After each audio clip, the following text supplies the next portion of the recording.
Welcome to our latest installment of ABL Advisors video series featuring thought leaders from the commercial finance industry. I'm Mike Toglia, the publisher of ABL Advisor, and I'd like to welcome today's guest, Sue Bury, President and Chief Executive Officer of 1STWEST Background Due Diligence. Thanks for being here today, Sue. Thanks for having me, Mike. Our pleasure. I'd like to start right in on today's topic, which is how risk is assessed in today's environment from the perspective of background checks.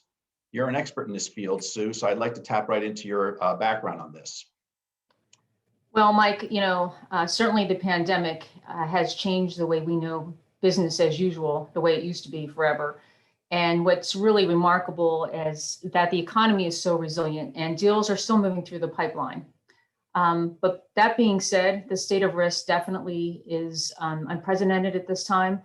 And the bottom line is, as we're going through this, these times, desperate people do desperate things. Lenders should be vigilant in not managing background checks in a check the box culture. If they do, they're going to get caught in a situation. You can't manage risk from a snapshot. It's the off balance sheet contingent liabilities, and the other red flags that we have to carefully evaluate. And the only way to do that is to go deeper dive, do more expansive type background investigations, and really move into a 10 and 20-year investigation process. As with anything in due diligence, the devil's in the details.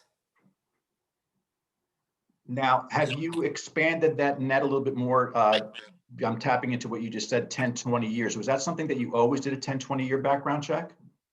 Yeah, typically due diligence firms really specialize in more of the intensive investigation process. And with 10 and 20-year backgrounds, what you're really looking for in those off-balance sheet contingent liabilities is history. You're trying to get an assessment, a history, a story on the character, the person that we're backgrounding. Okay, so playing off of that a little bit, please explain what you mean by these contingent liabilities. You're saying off-balance sheet contingent liabilities. Are there any examples of those that would be in a lending situation from your perspective? Anything you can give as an example? Sure. As always, while controlling for contingent liabilities is not about avoiding risk, because risk is always inherent in the lending industry. Instead, it's managing contingent liability and about incorporating enough of that info into a lending decision and not getting caught off guard with information that really is in plain sight, but you have to uncover it. So with contingent liabilities, you're always looking for the what could, would, can, and may have already happened. In the case of a global pandemic, some of it has already happened. Some of those examples would be, for example, business affiliations. If someone that we're background and is involved in other businesses, particularly now, how might that impact or distract that person from managing or navigating the business that you're lending in? Real property and other assets. Does this person have a lot of boats, planes, other type of things that right now in the what could, would, or can happen scenario might affect that person's ability to, again, manage the business. Media and social media. I feel this is one of the biggest areas of risk right now, reputation risk. Social media has become an incredible platform where everyone is marketing. We've become, a very virtual world at this point. So truly, social media has become a very impactful thing. I do recommend that people really thoroughly vet through a social media process to identify, particularly character is a big point of contention there. Litigation history. While litigation, people are always involved in maybe some type of litigation. It's not really the fact that there is a lawsuit, but what could or would or can happen with that lawsuit, really identifying a little bit about what the nature of that suit is and how that person is involved. Driving history. Does the person have speeding tickets, DUIs? And in the history of that time frame, like in the past 10 years, maybe they were young and that's the kind of person they were. But maybe as they went through time and through situations where there's been changes of course in business, and things happen, does that person gravitate to, again, maybe speeding tickets, DUIs, things like that? It's telling you a story about their character. Tax liens and judgments, and credit reports. Those are all drivers of how they're managing the financial aspect of their personal life.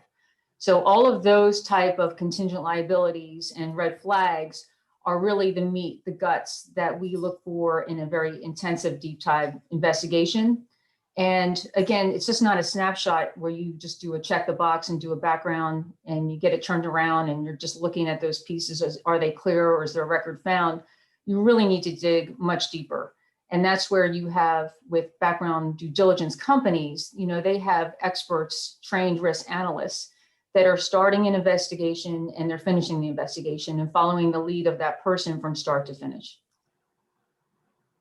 Now, these are very comprehensive, obviously, as you always have done. Are you finding that they're even more comprehensive than from what you used to do, let's say 2 years ago? We talked about social media and that sort of thing, but are you finding that these are even more comprehensive? Definitely, I think as the tide has turned, after COVID hit, where we were generally seeing people do check the box kind of, okay, we're going to do a background, but we want to turn around quickly. They have moved into the deeper dive, 10 and 20-year histories for sure, selecting the more deep dive investigations with all the search elements, again, looking for these off-balance sheet contingent liabilities that they can look at and see how it's going to affect their decision-making. And definitely, I've definitely seen a trend where lenders have moved in that direction. Okay, great. So this environment is very challenging in many ways for all types of businesses, and it has to be even for yours in some ways. What are some of the challenges that you've encountered conducting these due diligence examinations in this unpredictable environment? What's happening on your end? Right. So again, as we just alluded to the fact that, lenders are moving to more intensive type investigations, the 10 and 20-year investigations, they also want them turned around very quickly. This is challenging because in the COVID world, on domestic and in foreign investigations, the challenges with on-sites. On-site investigations are where we send folks in, agents and correspondents, to hand search public record information. It used to be that you could go to a courthouse, search that information, but now appointments are required. And in some cases where there's offsite storage for, again, the longer type investigations that are, the 10 and 20 year side, some of those are stored as offsite locations. So again, appointments are required. We're finding that if there is an outbreak of COVID, that they are, maybe closing down the times where people can visit and go get the information. In some cases, they're closing altogether. And so the challenges present that the on-sites are the black and white of the investigation. They are really necessary to make sure that we are getting the most current and up-to-date and most accurate information on a subject. So the fact that that makes it more difficult means that we're going into a more digital world as well. And there's been some digital transformation out there. And there's been an escalation of digital transformation. How has this impacted the background check community, the industry that you're in? Right. So two areas, big data and big tech. That's the talk. Everybody continues to drive forward. Pre-COVID, it certainly was the talk, and a lot of that, has come to fruition. But now that we're in the COVID world, things are escalating because people need to get information in a more digital format. In order for businesses to operate, they need information now. As far as background checks are concerned, big data, while it's great that there's a lot more data out there, aggregators are pinging data, getting information, and then what they're doing is they're reselling the data to all the databases that are out there. So while we also incorporate databases as part of a methodology process with background checks, there's a lot more data than there used to be. So what that means is more time looking through the data, making sure that it's the right subject. You've heard a lot of talk about, AI, artificial intelligence, machine learning, and through some of these processes. Well, all of these entities do incorporate those pieces. Obviously, with big data, you need to ping and kind of confine that to get to where you're going with your databases and what type of information you're selling. The other part of it, as far as big tech, definitely leaps and bounds as far as where technology has gone to help in executing background checks. The challenge is this: you can't replace the expertise of a trained eye. And with due diligence and the type of background checks that companies like mine do for lenders, that trained eye is they're hunting for the contingent liabilities. So you can't replace that factor, and you can't replace the factor that that person is also, working that investigation start to finish. But where big tech helps is where we can control processes, right? We can streamline the way we do background orders. You can do online ordering. We've automated report writing to a degree where, again, you can, have search elements based on the research, work with vendors with API integration to get that research to flow in where it's needed. We can work with automating form management. We need signatures from subjects when we do an investigation. So now there's the apps that can go out and they can digitally execute those and get them back to us within minutes in most cases. That speeds up the investigation process. We can't start an investigation until we have forms back from subjects. And that's a lot of times where, process improvement helps greatly. Compliance is now a big component of all due diligence. You've got, the Fair Credit Reporting Act that must be complied with, but you also have other state regs and foreign regs that also, have to be managed. So compliance with form management and all that certainly streamlines the process. And the other parts as far as working with vendors and databases, a lot of improvements have been made now to really streamline those processes. Again, aiding to trying to speed up certain aspects of an investigation.